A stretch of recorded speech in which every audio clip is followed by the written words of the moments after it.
Llevaba 3 días comiendo solo una comida al día. Mi cuenta bancaria marcaba 18,23 € y el próximo pago del alquiler estaba a una semana de distancia. Había vendido todo lo que tenía valor: mi guitarra, mi laptop, incluso el reloj que me regaló mi abuelo. Lo único que me quedaba era mi orgullo, y ese también estaba empezando a desmoronarse. Era viernes por la tarde y esperaba el metro en la estación de Sol. Tenía una entrevista de trabajo en 1 hora, mi última oportunidad real de conseguir algo antes de que me echaran del apartamento. En mi mochila llevaba un sándwich de pan con margarina, literalmente las 2 últimas rebanadas que me quedaban en casa. Era mi cena, mi desayuno del día siguiente, mi única comida hasta que pudiera permitirme comprar algo más. Mientras esperaba en el andén, noté a un anciano sentado en un banco cercano. Debía tener unos 80 años, tal vez más. Su ropa estaba limpia pero gastada, y tenía esa mirada perdida que reconocía demasiado bien últimamente, esa expresión de alguien que no sabe muy bien dónde está o qué hacer a continuación. Parecía confundido, mirando constantemente el reloj de la estación y luego su teléfono, como si tratara de resolver algún problema complicado. No sé qué me impulsó a acercarme. Tal vez fue porque reconocí en él la misma vulnerabilidad que sentía yo, o tal vez simplemente porque me recordó a mi abuelo, que había muerto hacía 3 años. Me acerqué y le pregunté si estaba bien, si necesitaba ayuda. El hombre me miró con ojos cansados pero amables. Habló con una voz suave, casi tímida, explicándome que había salido de casa para ir al médico, pero se había perdido. Había tomado el metro equivocado y ahora no sabía cómo regresar. Me mostró una dirección garabateada en un papel arrugado en el barrio de Salamanca. Le expliqué cómo llegar, escribí las indicaciones en el reverso de su papel, pero mientras hablábamos noté que parecía débil, como si no había comido en horas. Sin pensarlo mucho, saqué mi sándwich de la mochila. ¿Tiene hambre?, le pregunté, extendiéndole mi comida. No es gran cosa, pero... Sus ojos se iluminaron ligeramente. «Oh, no podría, es suyo». Insisto, le dije, y era verdad. A pesar de que era literalmente todo lo que tenía, algo dentro de mí sabía que era lo correcto. Yo puedo esperar. Se quedó callado por un momento, mirando el sándwich, y luego me miró a los ojos. «¿Está seguro? Parece muy joven para estar saltándose comidas». Me reí, tratando de sonar despreocupado. «Estoy bien, en serio, tómelo». Aceptó el sándwich con una sonrisa agradecida y comenzó a comerlo lentamente, saboreando cada bocado. Nos quedamos allí charlando mientras esperábamos nuestros respectivos trenes.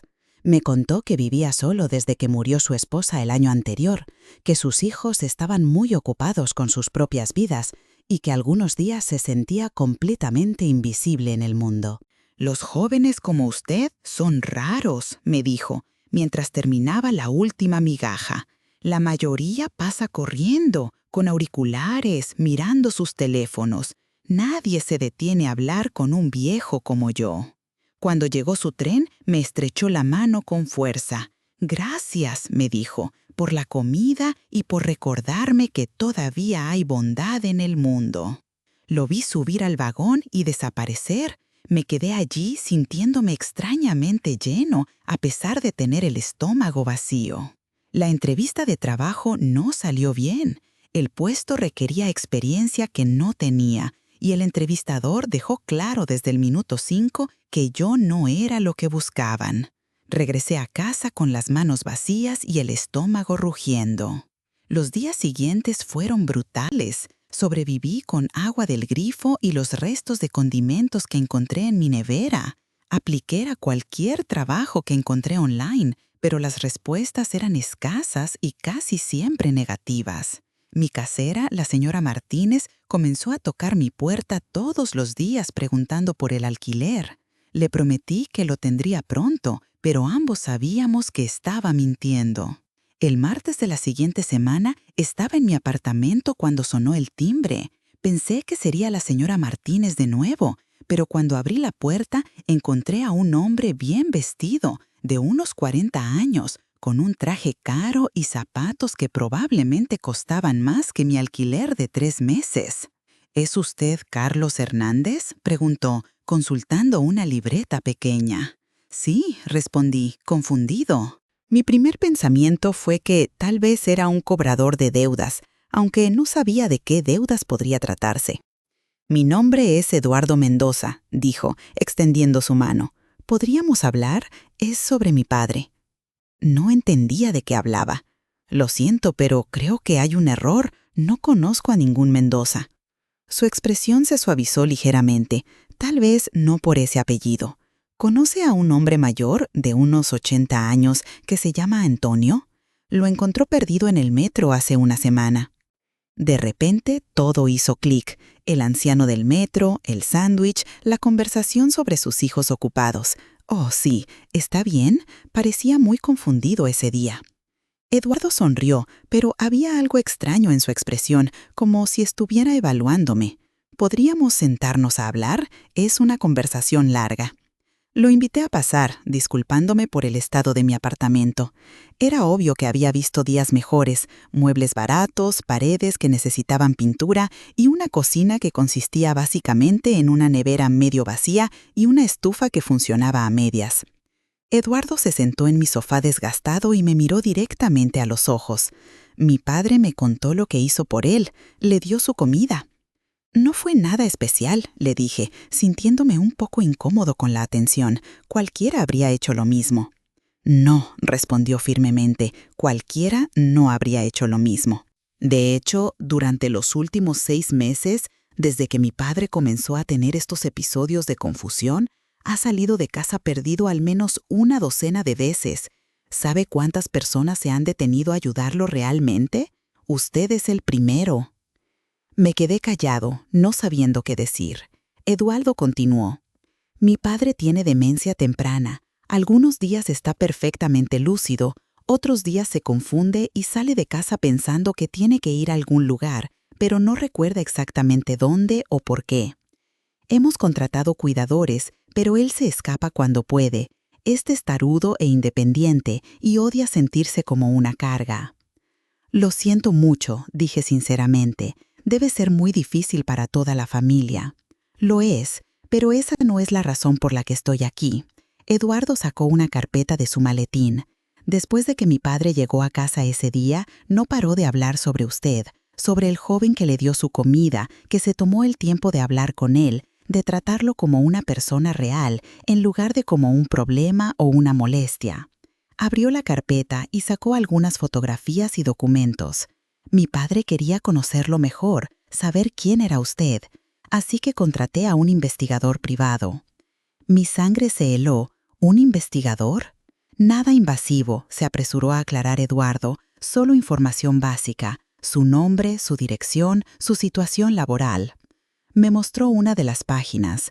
Carlos Hernández, 26 años, licenciado en Administración de Empresas por la Universidad Complutense, desempleado durante los últimos 4 meses, atrasado en el alquiler, cuenta bancaria prácticamente vacía. Me sentí humillado y furioso al mismo tiempo. ¿Qué derecho tenían a investigar mi vida privada? Tiene razón en estar molesto, admitió Eduardo, pero déjeme explicarle por qué lo hicimos. Se inclinó hacia adelante. Mi padre, Antonio Mendoza, no es solo un anciano jubilado con demencia, es uno de los hombres más ricos de España. Me reí pensando que era una broma. ¿En serio? Completamente en serio. Mi padre fundó Mendoza Holdings hace 50 años. Comenzó con una pequeña empresa de construcción y la convirtió en un imperio inmobiliario. Poseemos propiedades en todo Madrid, Barcelona, Valencia, centros comerciales, edificios de oficinas, complejos residenciales. La empresa vale más de 2.000 millones de euros. Me quedé boquiabierto, pero estaba perdido en el metro. Su ropa era normal, parecía un abuelo común, terminó Eduardo, porque eso es exactamente lo que quería parecer. Mi padre nunca fue ostentoso con su riqueza. Conduce un coche de 10 años, vive en la misma casa desde hace 30 años, y la mayor parte del tiempo se viste como cualquier jubilado de clase media. Dice que la riqueza real no necesita presumir. Todavía estaba procesando esta información cuando Eduardo continuó. El día que lo conoció, mi padre había salido sin su billetera, sin su tarjeta de identificación, sin nada que pudiera indicar quién era realmente. Para todos los efectos, era solo un anciano confundido que necesitaba ayuda. Y usted, a pesar de estar claramente en una situación económica difícil, le dio su comida. «No entiendo por qué es tan importante», murmuré. «Porque revela algo sobre su carácter», explicó Eduardo. «¿Sabe qué hicieron las otras personas cuando vieron a mi padre perdido y confundido en lugares públicos? Algunos simplemente lo ignoraron, otros llamaron a seguridad o a la policía para que se hicieran cargo del vagabundo. Una mujer literalmente se cambió de asiento en el autobús porque pensó que mi padre olía mal. La rabia comenzó a crecer en mi pecho. Eso es horrible. Sí, lo es, pero usted fue diferente. No solo lo ayudó con las direcciones, sino que compartió su comida con él. Su última comida, según entendemos. ¿Cómo saben que era mi última comida? Eduardo señaló en los documentos. Como le dije, hicimos nuestra investigación. Sus registros bancarios, sus compras recientes en supermercados, su situación de empleo. No es difícil deducir que no estaba exactamente nadando en abundancia ese día. Me sentí expuesto, vulnerable, como si toda mi vida estuviera siendo examinada bajo un microscopio. ¿Qué quieren de mí? ¿Por qué están haciendo esto? Mi padre quiere compensarle por su bondad. No necesito compensación por ser decente con otro ser humano. Lo sé, dijo Eduardo, con una sonrisa. Esa es exactamente la respuesta que mi padre predijo que daría. Y es exactamente por eso que está aún más convencido de que está haciendo lo correcto. Sacó otro documento de la carpeta. Mi padre quiere ofrecerle un trabajo en Mendoza Holdings, no un trabajo de caridad, sino una posición real con responsabilidades reales y un salario real. Miré el documento. Era una oferta formal de empleo para el puesto de asistente ejecutivo del presidente, con un salario que era más de lo que había soñado ganar en mis trabajos anteriores.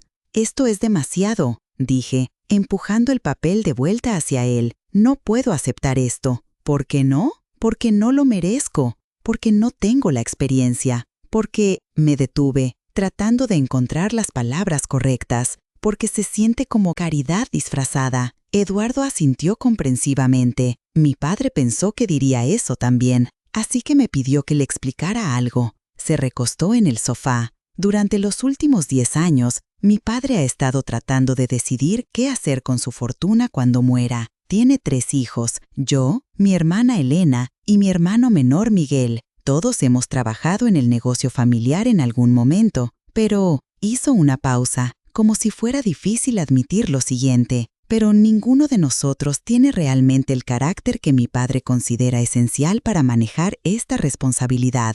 Elena es brillante con las finanzas, pero es despiadada. Haría cualquier cosa por dinero, incluido desalojar familias pobres para construir centros comerciales. Miguel es carismático y buen negociador, pero también es un adicto al juego que ha perdido millones de euros de la empresa en casinos. Y yo… Se quedó callado por un momento. Y yo soy competente, pero soy frío. Veo a las personas como números en una hoja de cálculo. Nunca me habría detenido a hablar con un anciano confundido en el metro y mucho menos le habría dado mi comida. Eso no significa que sean malas personas, dije. No, pero significa que no somos las personas adecuadas para liderar una empresa que mi padre quiere que tenga un impacto positivo en el mundo. Él ha estado buscando durante años a alguien que combine competencia profesional con integridad moral genuina. ¿Y piensan que yo soy esa persona basándose en un acto de bondad? No solo basándose en eso, dijo Eduardo, sacando más documentos. También investigamos su pasado. Sus profesores de universidad dijeron que era brillante, pero nunca hizo trampa, incluso cuando otros lo hacían. Sus empleadores anteriores dijeron que era trabajador y honesto, incluso cuando eso significaba admitir errores que podrían haberle costado el trabajo. Sus vecinos dijeron que ayudaba a la señora del piso de abajo con sus compras cuando ella estaba enferma, sin que nadie se lo pidiera. Me sentí abrumado. Eso es mucho para procesar. Lo entiendo, pero hay más. Eduardo me miró seriamente. Mi padre no está ofreciendo simplemente darle un trabajo. Está ofreciendo entrenarle para eventualmente dirigir partes significativas de la empresa. Y si demuestra que tiene tanto el carácter como la competencia necesarios, se detuvo dramáticamente. Está considerando nombrarlo como uno de los principales beneficiarios en su testamento. Mi mundo se tambaleó. ¿Qué? Obviamente sus hijos seguirán recibiendo herencias sustanciales, pero mi padre está considerando dejar partes importantes de la empresa a alguien que comparta sus valores, alguien en quien confíe para usar esa riqueza responsablemente. Me puse de pie abruptamente sintiéndome mareado. Esto es una locura, no pueden estar hablando en serio. Mi padre nunca ha hablado más en serio sobre algo en su vida. Pero yo soy un desconocido total. Les di un sándwich a su padre. Eso no es base suficiente para... ¿Para qué? Interrumpió Eduardo. ¿Para confiar en alguien con responsabilidad? Mi padre construyó un imperio de 2.000 millones de euros basándose en su habilidad para juzgar el carácter de las personas. Ha estado en negocios durante 50 años y sus instintos sobre las personas rara vez están equivocados. Caminé hacia la ventana, mirando hacia la calle. Mi mente estaba corriendo. Todo esto parecía demasiado surrealista para ser verdad. ¿Y si les digo que no? Entonces respetaremos su decisión y nunca más lo molestaremos, dijo Eduardo simplemente. Pero mi padre espera que al menos considere la oportunidad de conocerlo mejor antes de decidir. ¿Conocerlo mejor? Una cena, este viernes por la noche, en su casa, solo ustedes dos, sin presiones, sin compromisos, solo una oportunidad para que hablen como dos seres humanos. Me volví hacia él. ¿Y si voy a esa cena y decidimos que esto no va a funcionar? Entonces le damos las gracias por su tiempo y seguimos con nuestras vidas. ¿Y si voy y decido que quiero intentar el trabajo, pero resulta que soy terrible en él? Entonces aprende sobre la marcha, como todos hacemos. Mi padre no espera perfección inmediata. Espera honestidad, esfuerzo y crecimiento. Me quedé allí por varios minutos, mirando por la ventana y tratando de procesar todo lo que había escuchado. Una parte de mí pensaba que esto tenía que ser algún tipo de broma elaborada o estafa, pero Eduardo parecía completamente sincero y los documentos que había mostrado parecían auténticos. ¿Puedo preguntarle algo?, dije finalmente. Por supuesto. ¿Cómo se sienten usted y sus hermanos acerca de todo esto? Si su padre está considerando dejar partes de la herencia familiar a un extraño. Eduardo suspiró. Honestamente, al principio estábamos furiosos. Elena todavía lo está. Miguel piensa que papá se está volviendo senil y que deberíamos buscar una manera de anular cualquier cambio testamentario que quiera hacer. ¿Y usted? Yo estaba enojado también, hasta que realmente pensé en ello. Eduardo se puso de pie y se acercó a la ventana conmigo. Mi padre nos ha dado todo en la vida. La mejor educación, oportunidades que la mayoría de las personas nunca tendrán, seguridad financiera para el resto de nuestras vidas. Y a cambio, ¿qué le hemos dado nosotros? Su voz se quebró ligeramente. Elena no ha hablado con él en 6 meses porque está furiosa de que no le dé más control sobre las decisiones financieras de la empresa. Miguel solo lo llama cuando necesita dinero para pagar deudas de juego. Y yo estaba tan ocupado tratando de impresionar a socios comerciales y expandir los márgenes de ganancia que ni siquiera me di cuenta de que mi padre se estaba perdiendo en las calles de Madrid. Se limpió los ojos. Usted le dio un sándwich y una conversación. Nosotros ni siquiera nos dimos cuenta de que estaba sufriendo. Nos quedamos allí en silencio por un momento. Finalmente, Eduardo habló de nuevo. Si acepta conocer a mi padre y si las cosas funcionan bien, no será solo una oportunidad para usted, será una oportunidad para nuestra familia de recordar qué es realmente importante. Esa noche no pude dormir. Di vueltas en la cama, repasando la conversación una y otra vez. Una parte de mí seguía convencida de que esto era demasiado bueno para ser verdad, que había algún truco o trampa que no podía ver. Pero otra parte de mí, la parte que había estado luchando financieramente durante meses, la parte que había estado enviando currículos a empleos que sabía que estaban fuera de mi alcance, esa parte estaba emocionada. Al día siguiente, llamé a mi mejor amigo, David, y le conté toda la historia. Su reacción fue exactamente la que esperaba. «Hermano, estás loco. Obviamente tienes que hacerlo. Pero, ¿y si es una estafa? ¿Una estafa para qué? ¿Para darte un trabajo bien remunerado?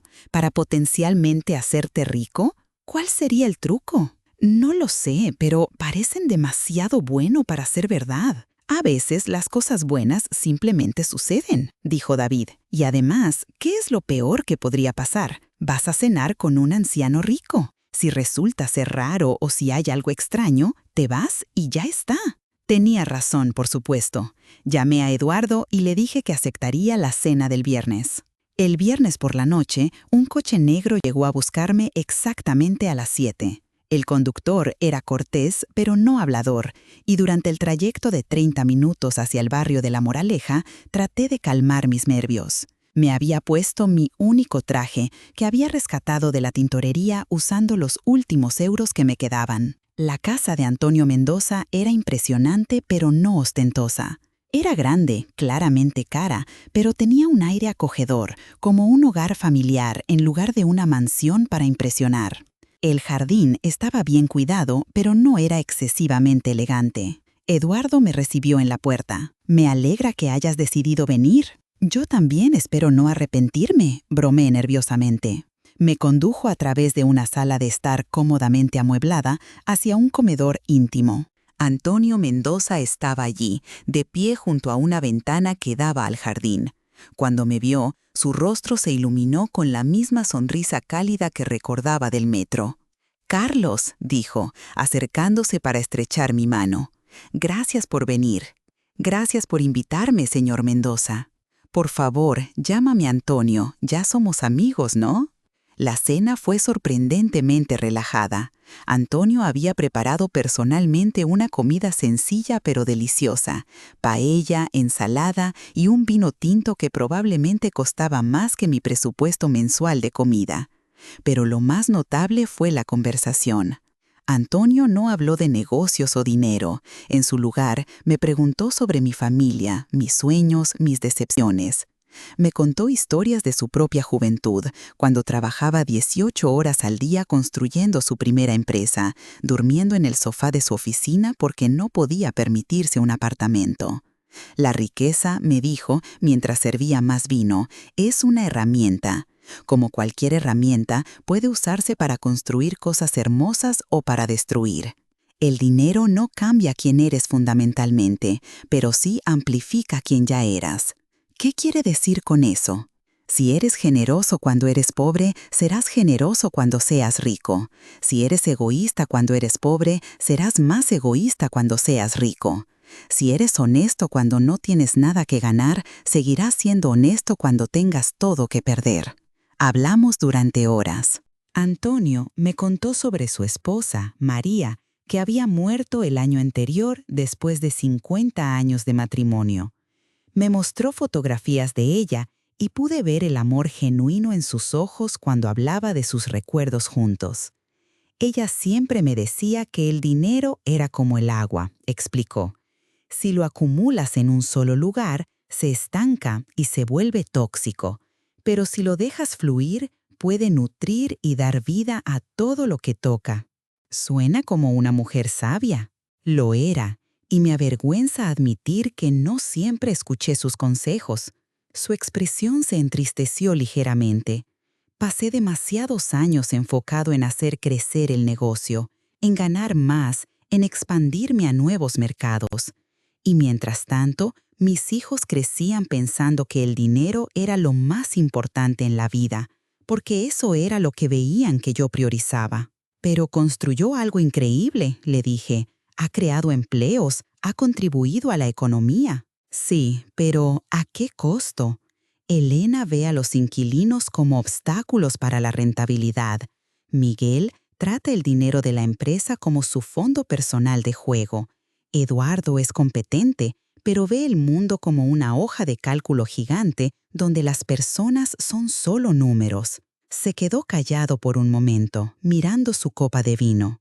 Cuando María murió, me di cuenta de que había pasado 50 años construyendo un imperio, pero había fallado en construir un legado. ¿De qué sirve dejar miles de millones de euros si las personas que los heredan los van a usar de maneras que van contra todo en lo que creo? ¿Es por eso que está considerando lo que Eduardo me dijo?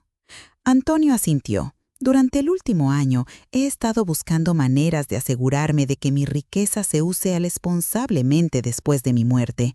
He considerado donar todo a caridades, pero incluso las organizaciones benéficas pueden corromperse.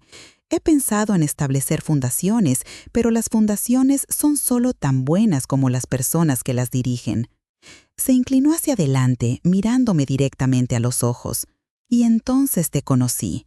Un joven que estaba claramente luchando financieramente, que podría haber racionalizado quedarse con su comida porque la necesitaba más, pero en su lugar vio a otro ser humano que necesitaba ayuda y respondió con generosidad inmediata y sin condiciones. «Fue solo un sándwich», murmuré. «No», dijo firmemente, «fue una ventana a tu alma. En ese momento, cuando pensaste que nadie te estaba observando, cuando no había nada que ganar, elegiste ser bondadoso. Esa es la prueba más verdadera del carácter de una persona». Después de la cena, Antonio me llevó a su estudio.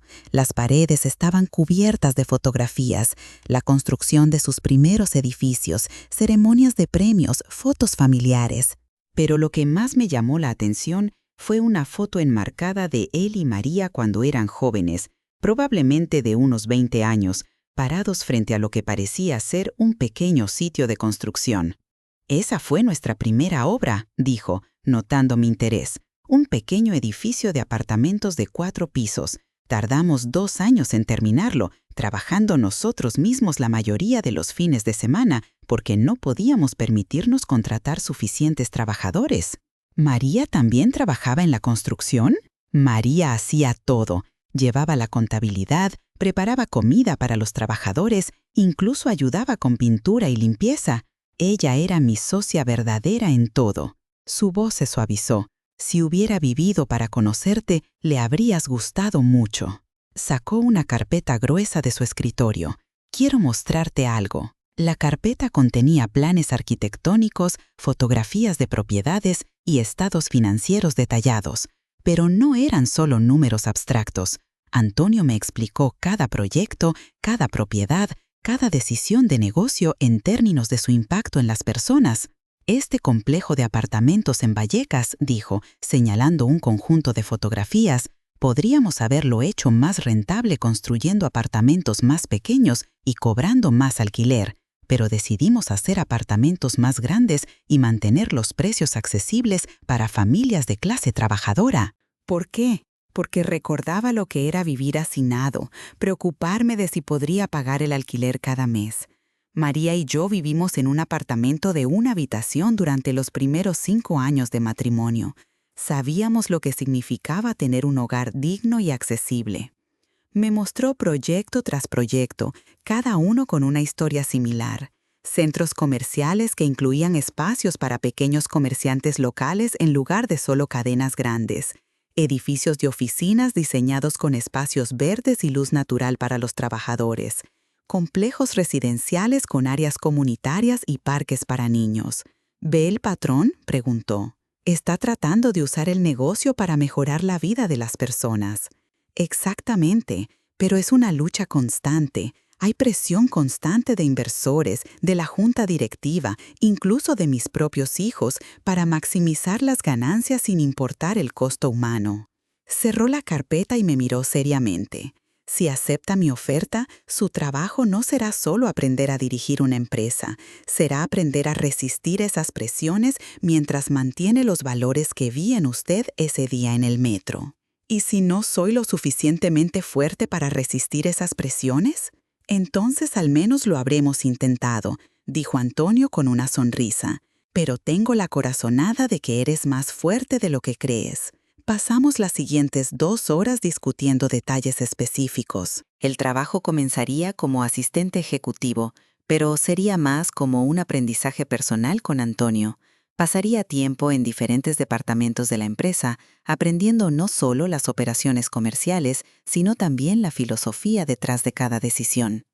No le voy a mentir, dijo Antonio, será difícil. Habrá personas en la empresa que lo resientan por su aparente ascenso rápido. Habrá decisiones que tendrá que tomar que no serán populares. Y siempre existirá la tentación de comprometer sus valores por ganancias a corto plazo. ¿Por qué está dispuesto a arriesgar tanto en alguien que apenas conoce? Antonio se recostó en su silla. ¿Sabe cuál fue mi mayor error como padre? Negué con la cabeza. Les di a mis hijos todo lo que querían sin enseñarles nunca el valor de lo que tenían. Crecieron pensando que merecían riqueza simplemente por haber nacido en la familia correcta. Nunca aprendieron que el verdadero valor de una persona no viene de lo que posee, sino de lo que está dispuesta a dar. Usted me enseñó algo ese día en el metro, continuó Antonio. Me recordó que todavía existen personas que dan sin esperar nada a cambio, que ven necesidad y responden con compasión instintiva. Eso no se puede enseñar, Carlos. Eso viene del alma. Cuando llegué a casa esa noche, mi cabeza daba vueltas. Eduardo me había dado una semana para decidir, pero ya sabía cuál sería mi respuesta. Por primera vez en meses, me sentía esperanzado sobre mi futuro. El lunes por la mañana llamé a Eduardo y le dije que aceptaba la oferta. Mi primer día en Mendoza Holdings fue abrumador. Las oficinas ocupaban 3 pisos completos de un edificio moderno en el distrito financiero de Madrid. Empleados en trajes caros caminaban con propósito por pasillos elegantes, hablando en teléfonos móviles sobre millones de euros como si fuera dinero de bolsillo. Antonio me presentó a los empleados clave como su asistente especial, sin explicar exactamente qué significaba eso. Pude ver la curiosidad y, en algunos casos, el resentimiento en sus ojos. ¿Quién era este joven desconocido que aparentemente tenía acceso directo al jefe? Mi oficina estaba justo al lado de la de Antonio, con una puerta conectora que casi siempre permanecía abierta. Durante las primeras semanas observé todo: cómo tomaba decisiones, cómo manejaba conflictos, cómo equilibraba las demandas de rentabilidad con sus valores personales. Una de las primeras cosas que noté fue lo diferente que era Antonio en el trabajo comparado con la cena en su casa. En la oficina era decisivo, autoritario, claramente el hombre a cargo, pero siempre había una corriente subyacente de compasión en sus decisiones. Durante mi segunda semana presencié una reunión que me marcó profundamente. Los directores del Departamento de Propiedades Residenciales querían desalojar a familias de un complejo de apartamentos en Carabanchel para renovar y aumentar los alquileres en un 40%. Los números son claros, argumentaba la directora, Carmen Ruiz. Podemos triplicar nuestros ingresos de ese complejo en 2 años.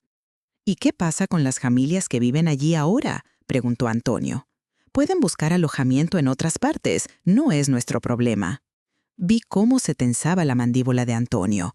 Carmen, esas otras partes que mencionas están a 1 hora en transporte público de donde estas familias trabajan.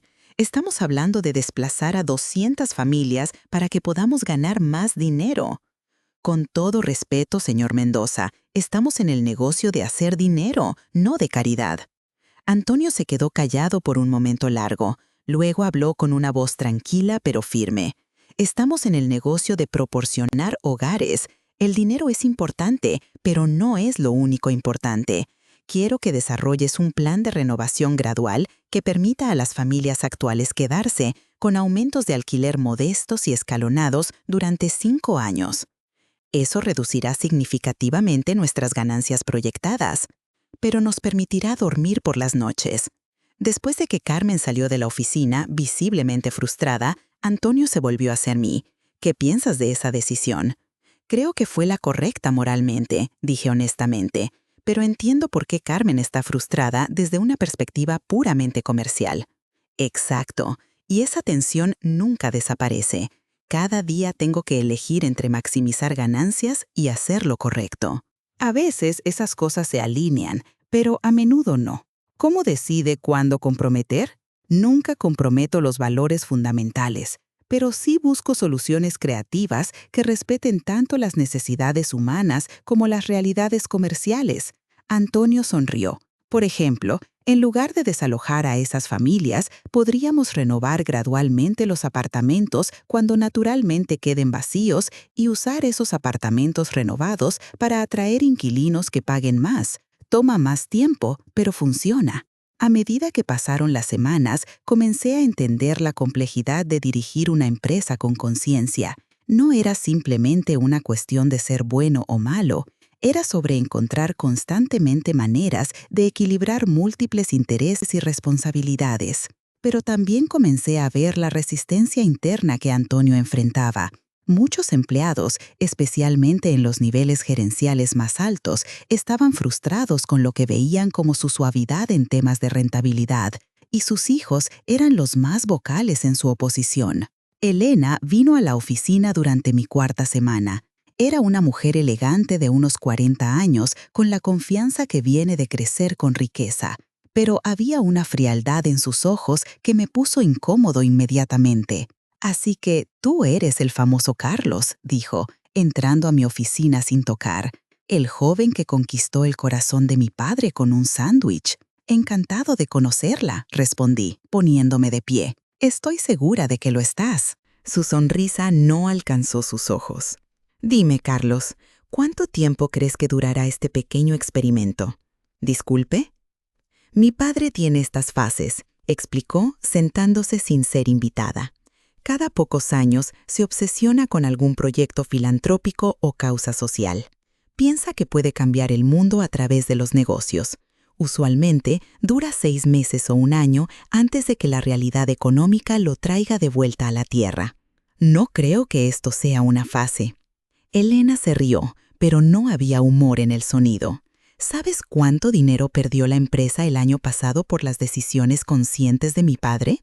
12 millones de euros. 12 millones que podrían haber ido a expansión, a nuevos proyectos, a dividendos para los accionistas.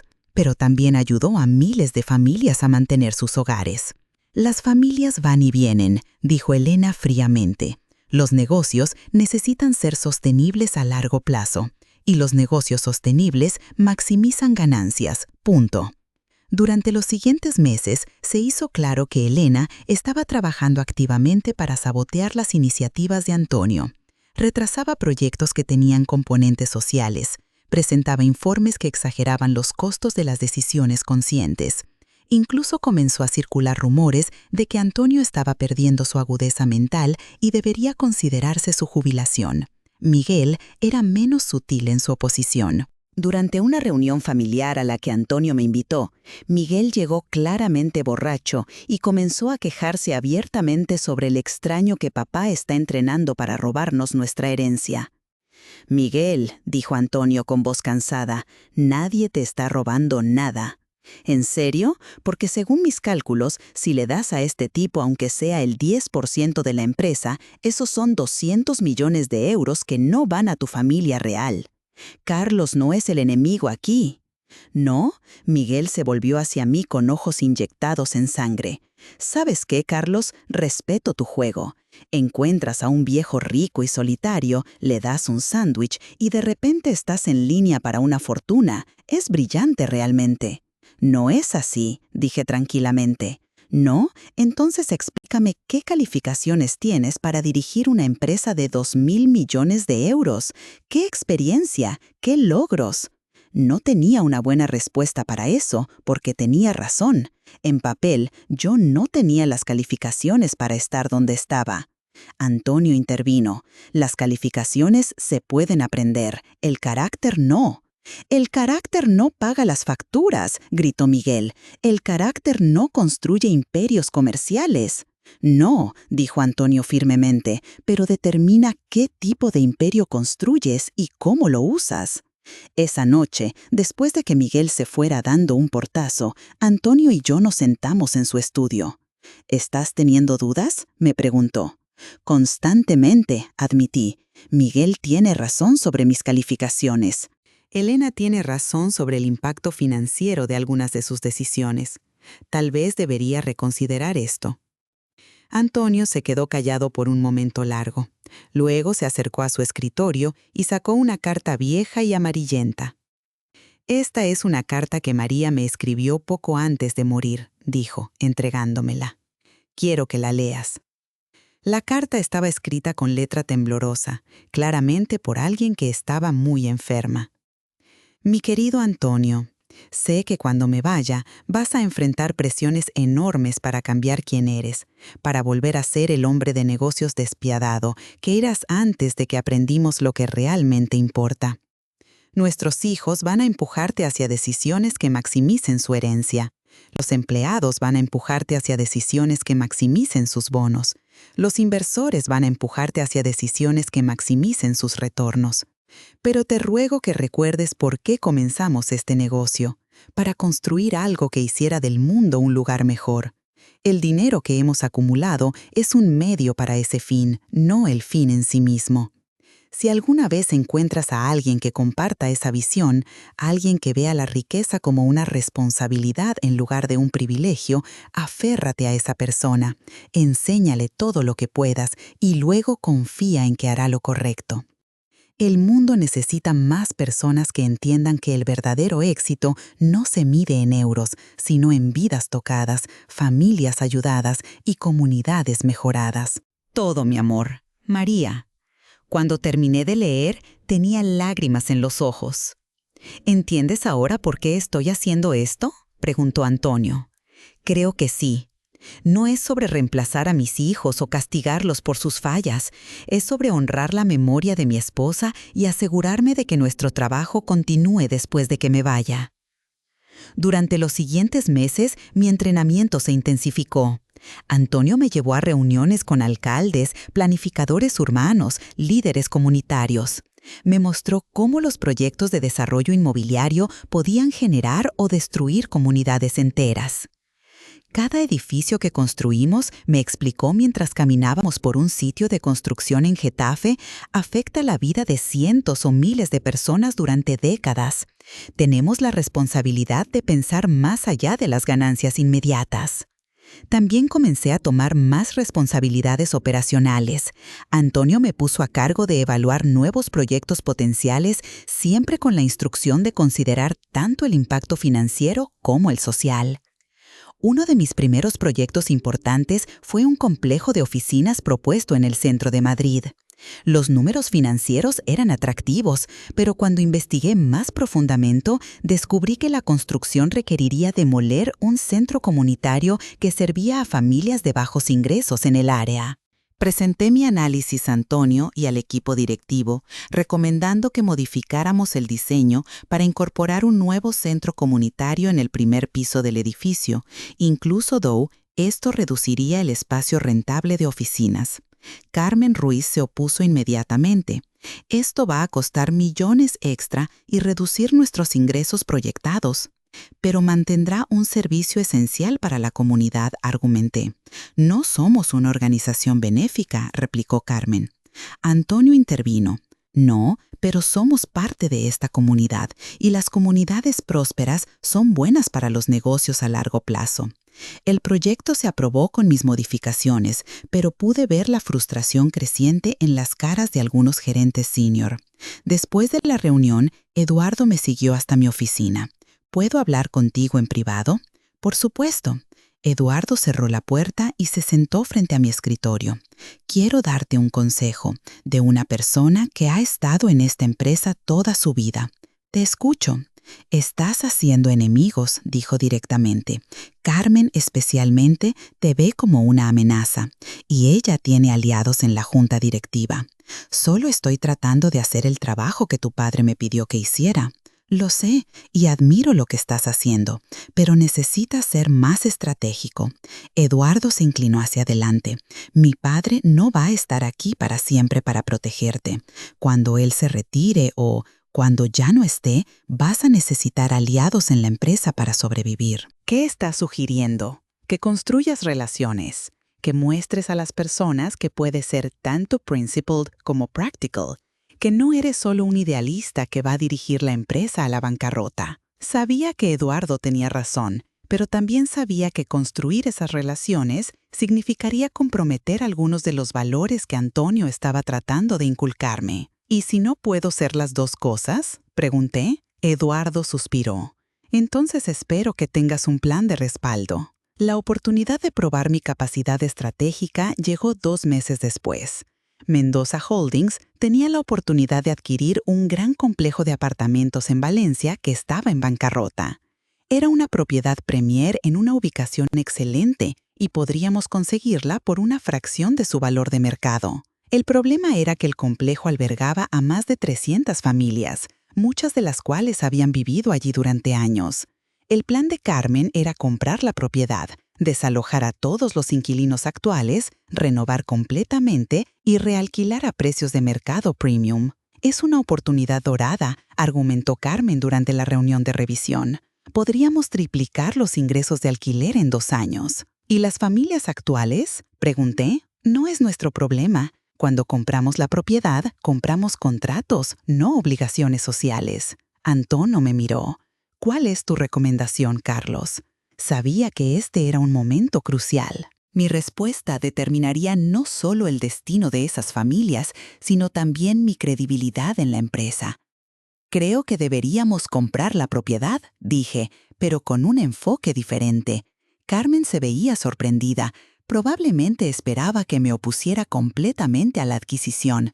Propongo que compremos la propiedad y ofrezcamos a los inquilinos actuales contratos renovados con términos justos, aumentos de alquiler modestos, pero no desplazamiento masivo. Al mismo tiempo, podemos renovar apartamentos que queden vacíos naturalmente y alquilarlos a precios de mercado. Eso va a tomar años para generar los retornos proyectados, objetó Carmen. Pero también va a generar goodwill en la comunidad, cobertura mediática positiva y estabilidad a largo plazo, respondí. Además, he estado investigando incentivos del gobierno para desarrolladores que mantienen vivienda accesible. Podríamos calificar para reducciones fiscales significativas. Saqué un folder que había preparado meticulosamente. Según mis cálculos, cuando factorizamos los incentivos fiscales, la reducción en costos legales por evitar batallas de desalojo y los beneficios de relaciones públicas positivas, nuestro margen de ganancia a 5 años es solo un 10% menor que con el plan de Carmen. Pero nuestro riesgo es mucho menor y nuestro impacto social es exponencialmente mejor. La sala se quedó silenciosa mientras todos revisaban mis números. Carmen parecía especialmente sorprendida, como si no hubiera esperado que yo presentara un argumento tan detallado y comercialmente sólido. Antonio sonrió ligeramente. ¿Alguna objeción al plan de Carlos? Nadie habló. Muy bien, procederemos con la adquisición según las recomendaciones de Carlos. Después de la reunión, varios gerentes se acercaron a felicitarme por mi presentación. Incluso Carmen, aunque a regañadientes, admitió que había hecho un trabajo sólido de análisis. Pero el verdadero validation came from Eduardo. Eso fue brillante, me dijo en privado. Mostraste que puedes ser tanto ético como práctico. Esa es exactamente la clase de liderazgo que esta empresa necesita. Sin embargo, mi éxito más grande también atrajo mi desafío más grande. A medida que se hizo claro que Antonio me estaba preparando para un papel de liderazgo significativo, Elena intensificó sus esfuerzos para sabotear mi posición. Comenzó sutilmente, cuestionando mis decisiones en reuniones, sugiriendo que mi inexperiencia era un riesgo para la empresa. Pero cuando esas tácticas no funcionaron, se volvió más agresiva. Una mañana llegué a la oficina para encontrar que mi acceso a varios sistemas importantes había sido revocado. Cuando pregunté por qué, me dijeron que Elena había expresado preocupaciones de seguridad sobre darme acceso a información financiera sensible. Confronté a Elena directamente. ¿Por qué estás tratando de sabotearme? No estoy saboteando nada, respondió fríamente. Estoy protegiendo los intereses de la empresa. ¿Los intereses de la empresa o tus propios intereses? Sus ojos se endurecieron.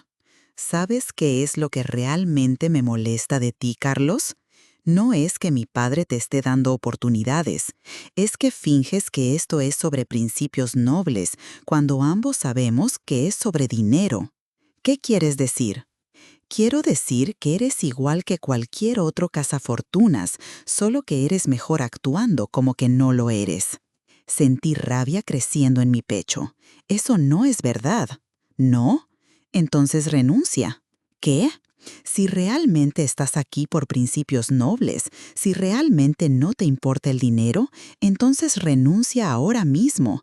Vuelve a tu vida anterior. Demuestra que no eres solo otro oportunista que se aprovechó de un anciano solitario.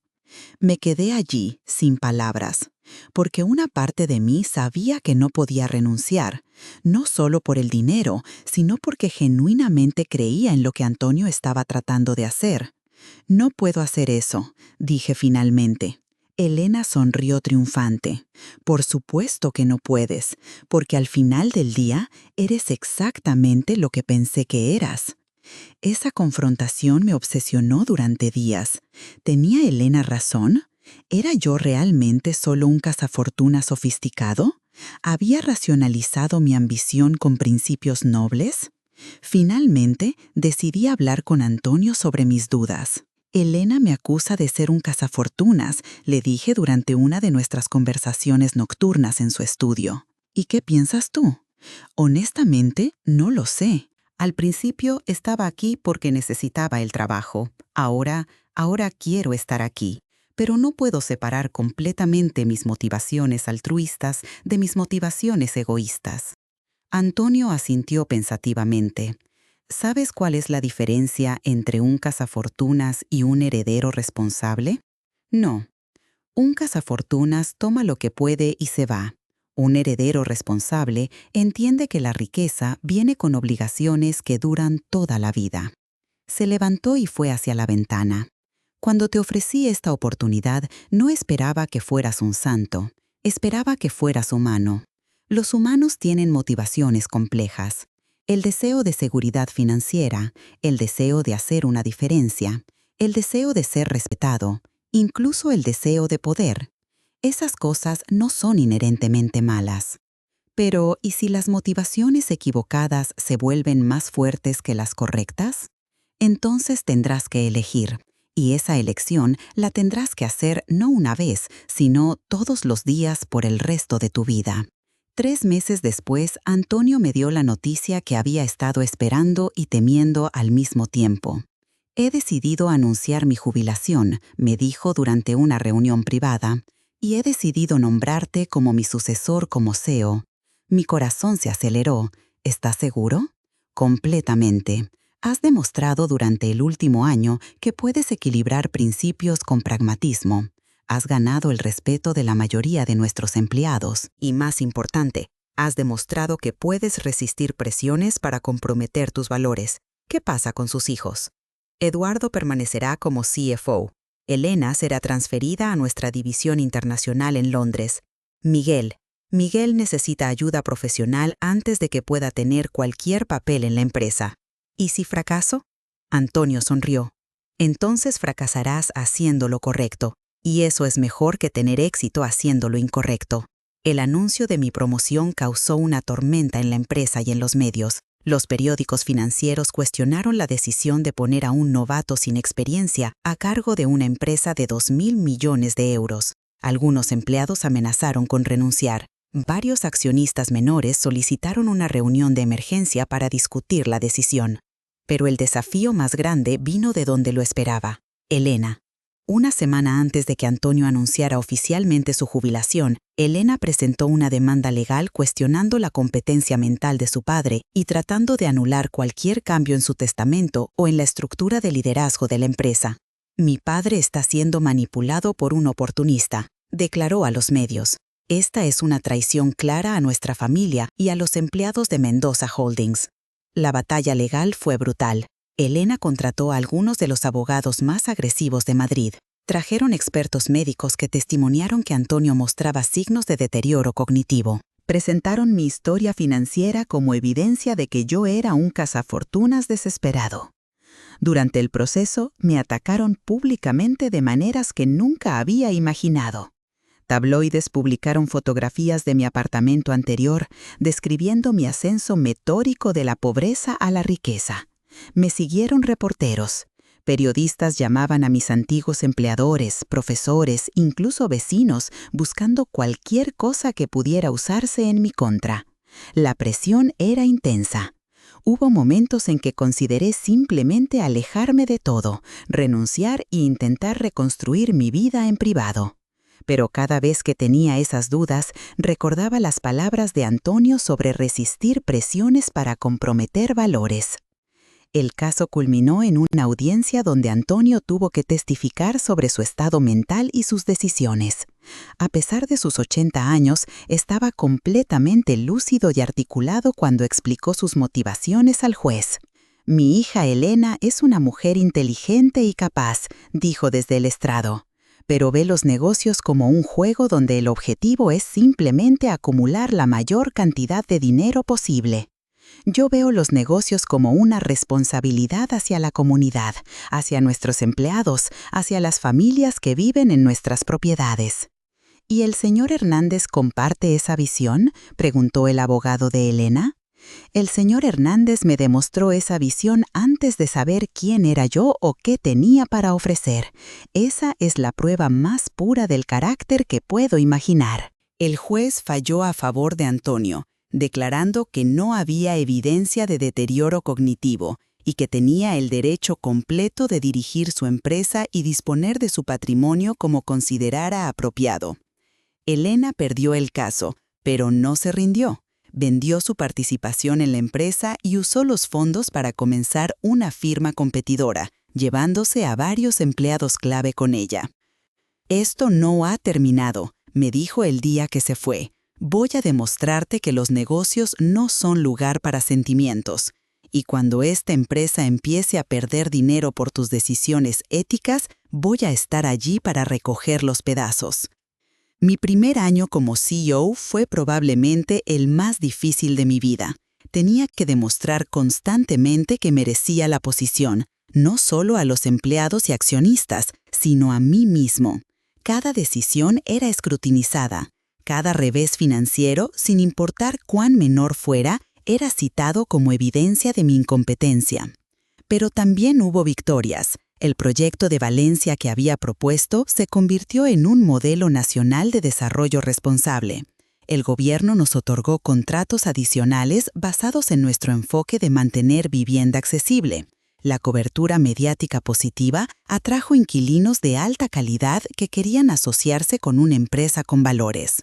Más importante, comencé a ver el impacto real de nuestras decisiones en personas reales, familias que pudieron permanecer en sus hogares. Empleados que se sentían orgullosos de trabajar para una empresa que se preocupaba por algo más que ganancias.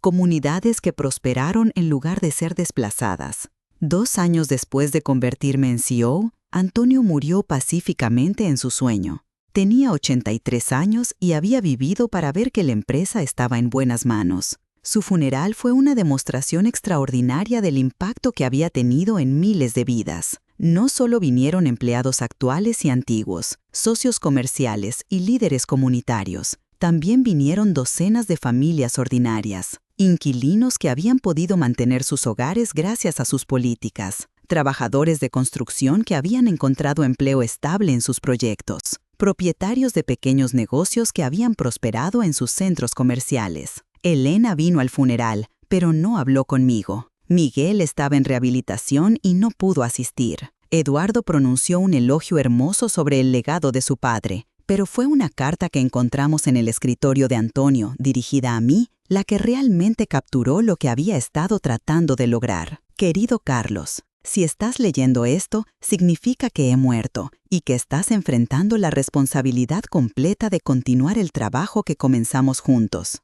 No voy a mentirte, será difícil. Habrá personas que te dirán que eres demasiado idealista, demasiado suave, demasiado dispuesto a sacrificar ganancias por principios. Habrá momentos en que te sentirás tentado a tomar el camino fácil, a priorizar los números sobre las personas. Pero recuerda por qué comenzamos este viaje. No era para hacerte rico, aunque espero que tengas seguridad financiera por el resto de tu vida. Era para demostrar que los negocios pueden ser una fuerza para el bien en el mundo. El dinero que ahora controlas no es realmente tuyo, es una herramienta que te ha sido confiada para continuar el trabajo de hacer del mundo un lugar más justo y compasivo. Algunos días vas a fracasar, vas a tomar decisiones que lastimen a personas que estás tratando de ayudar, vas a enfrentar situaciones donde no hay respuestas fáciles, donde todas las opciones tienen costos dolorosos. Pero si mantienes la compasión que vi ese día en el metro como tu guía, si recuerdas que cada decisión afecta vidas reales, entonces habrás honrado no solo mi memoria, sino la memoria de María y todo lo que tratamos de construir juntos. El verdadero éxito no se mide en euros ganados, sino en vidas mejoradas. Con todo mi cariño y confianza, Antonio. PS. En el cajón inferior izquierdo de mi escritorio encontrarás el sándwich envuelto que iba a comer ese día en el metro cuando tú me diste el tuyo. Lo guardé todos estos años como recordatorio de que los actos más pequeños de bondad pueden cambiar el mundo.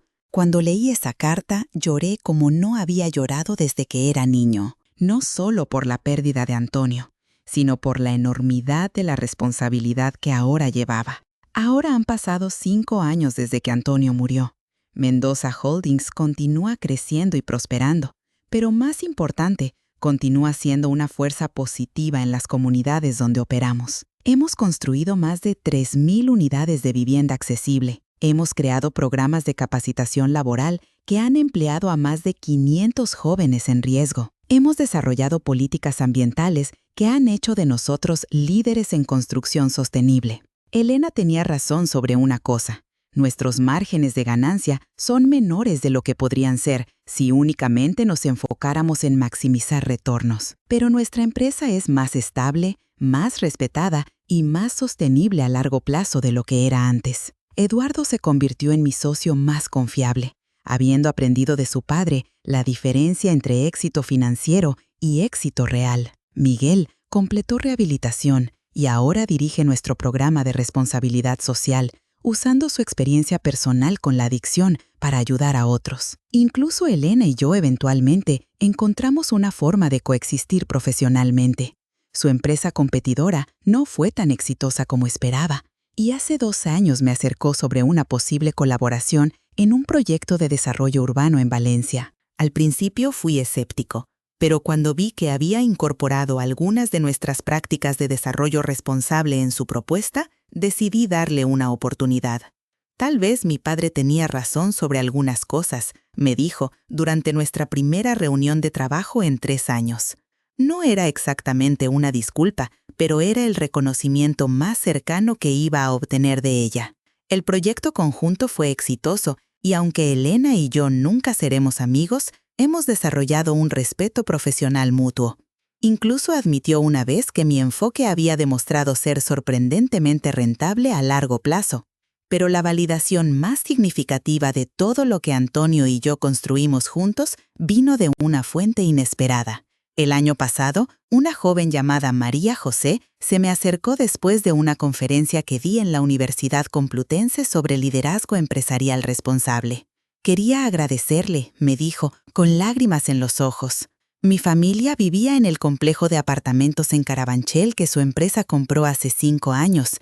Todos pensamos que nos iban a echar, como había pasado en otros edificios del barrio. ¿Qué pasó?, pregunté, aunque ya sabía la respuesta. Ustedes nos permitieron quedarnos, renovaron nuestro apartamento gradualmente, mantuvieron los alquileres razonables, mi madre pudo continuar trabajando en su empleo porque no tuvo que mudarse lejos. Yo pude terminar la preparatoria en la misma escuela. Y ahora estoy aquí, estudiando administración de empresas, porque quiero hacer lo que usted hace. ¿Y qué es lo que hago? Demostrar que se puede ser exitoso y bueno al mismo tiempo. Ese momento me recordó por qué todo había valido la pena. No eran solo los números en las hojas de balance o los artículos en los periódicos de negocios. Era María José, era su familia, eran las miles de personas cuyas vidas habían sido tocadas positivamente por las decisiones que tomábamos cada día. Por supuesto, el viaje no ha sido sin desafíos continuos. El mundo empresarial sigue siendo competitivo y a menudo despiadado. Hay trimestres donde nuestras ganancias son menores de lo que podrían ser. Hay momentos donde tengo que tomar decisiones difíciles que lastiman a algunas personas para ayudar a otras. Hace 6 meses tuvimos que cerrar una de nuestras oficinas satelitales debido a cambios en el mercado local. 50 empleados perdieron sus trabajos. Podría haber sido fácil simplemente enviar cartas de despido y seguir adelante, como la mayoría de las empresas hacen. Pero en lugar de eso, establecimos un programa de recolocación laboral. Usamos nuestras conexiones en la industria para ayudar a cada empleado a encontrar nuevas posiciones. Para aquellos que no pudieron encontrar trabajo inmediatamente, extendimos sus beneficios de salud durante 6 meses adicionales. Costó dinero que no teníamos que gastar, pero era lo correcto. 3 de esos empleados eventualmente fueron contratados por empresas que ahora son socios nuestros, parcialmente porque esas empresas quedaron impresionadas con cómo tratamos a nuestro personal durante la transición. También he tenido que aprender a navegar las presiones de ser una figura pública.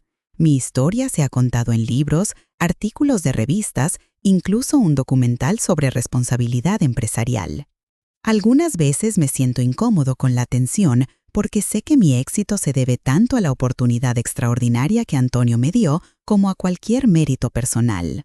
Pero he llegado a entender que la publicidad viene con el territorio y que puede ser útil para promover el tipo de prácticas empresariales que Antonio quería ver más en el mundo. Cuando otros CEOs ven que nuestro enfoque es rentable, algunos de ellos están dispuestos a intentar estrategias similares.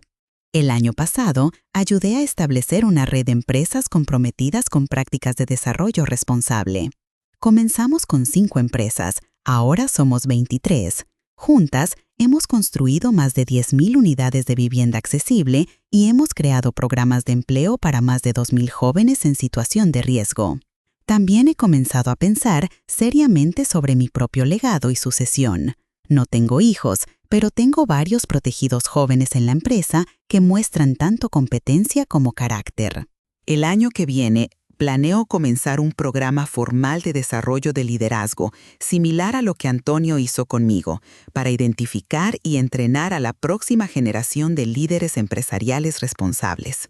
Uno de estos jóvenes es Alejandro, un ingeniero de 25 años que se unió a nuestra empresa hace 2 años. Creció en uno de los complejos de apartamentos que poseemos, hijo de una madre soltera que trabajaba como conserje. Vio de primera mano cómo nuestras políticas afectaron su comunidad y decidió que quería ser parte de construir más cambio positivo. Alejandro me recuerda a mí mismo cuando conocí a Antonio. Tiene la misma combinación de ambición y compasión, la misma voluntad de trabajar duro combinada con un compromiso genuino con hacer lo correcto. Lo he estado mentoreando informalmente y creo que podría ser exactamente el tipo de líder que la empresa necesitará en el futuro. El otro día, mientras revisábamos planes para un nuevo proyecto de desarrollo en Málaga, Alejandro hizo una observación que me sorprendió con su madurez. ¿Sabe qué es lo que más admiro de esta empresa?, me dijo. ¿Qué? Que nunca pretendemos ser perfectos. Admitimos cuando cometemos errores, aprendemos de ellos y tratamos de hacerlo mejor la próxima vez. Eso es mucho más inspirador que las empresas que pretenden tener todas las respuestas. Tenía razón. Una de las lecciones más importantes que aprendí de Antonio es que la perfección no es el objetivo. El objetivo es el progreso constante, la voluntad de seguir esforzándose por hacer lo correcto incluso cuando es difícil o costoso. Algunas veces pienso en cómo habría sido mi vida si nunca hubiera conocido a Antonio ese día en el metro. Probablemente habría encontrado eventualmente algún trabajo, habría pagado mis cuentas, habría vivido una vida decente pero ordinaria. No hay nada malo con esa vida, pero tampoco habría tenido la oportunidad de impactar las vidas de miles de personas. Pero luego recuerdo que Antonio estaba buscando activamente a alguien como yo. Si no hubiera sido yo ese día, eventualmente habría encontrado a otra persona con el carácter correcto. El universo tiene una manera de conectar a las personas que están destinadas a trabajar juntas.